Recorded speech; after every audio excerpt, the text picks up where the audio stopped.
Fáilte Recordia, my name is Mr. O'Sullivan. Colscaradh Eochairfhocail.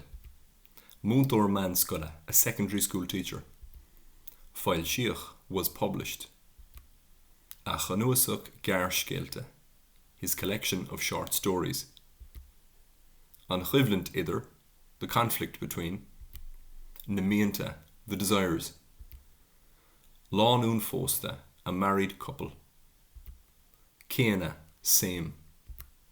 Scarann siad óna chéile, they separate from one another.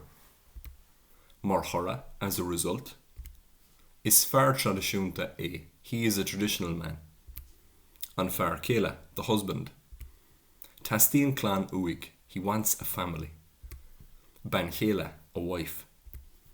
A bheoch sásta, that would be happy. Ara a thuairt dómh, to take care of them. Mianta an ir, desires of the man. Díreatha directed towards. Tógáil cluine, the raising of a family. Inyad chinne, in the nest of his people. Is metaphor it is a metaphor. Dá Hailach, for his family. Dá Cheantar Dúchais, for his native place. Grá agus áthas, love and happiness. Ag buint le, concerning or regarding. Is ben nua aimsere I, she is a modern woman. Tastíon Cothramíocht uhi, she wants equality. Fear nua aimsere, a modern man.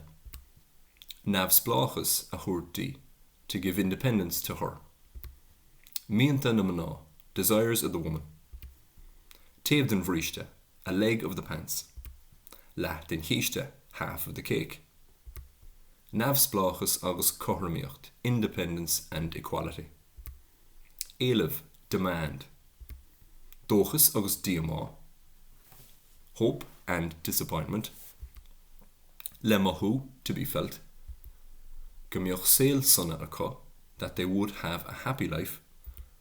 Le na chéile, with each other. Tagann sé consolis, it comes to light. Go bhfuil rudaí difriúla uhu, that they want different things. Winter úsáid as athrá, repetition is used. Níos tábhachtaí ná, more important than.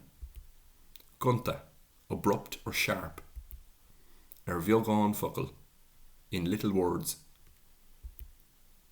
An Cuidirsnacht idir, the contrast between.